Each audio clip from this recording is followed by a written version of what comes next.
একদিন কি হলো, একটা বাচ্চা ছেলে বসে বসে মার অপেক্ষা করতেছিল। মা ঠিক সময় গাড়ি করে ছেলেটার সামনে এসে দাঁড়ালো।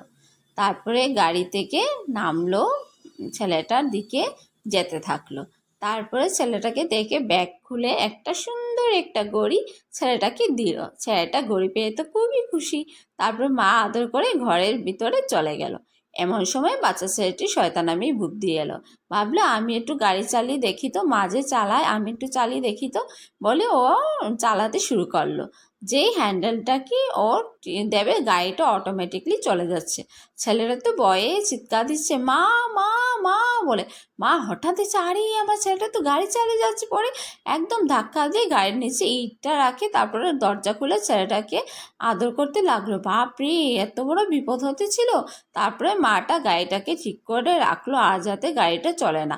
মাটা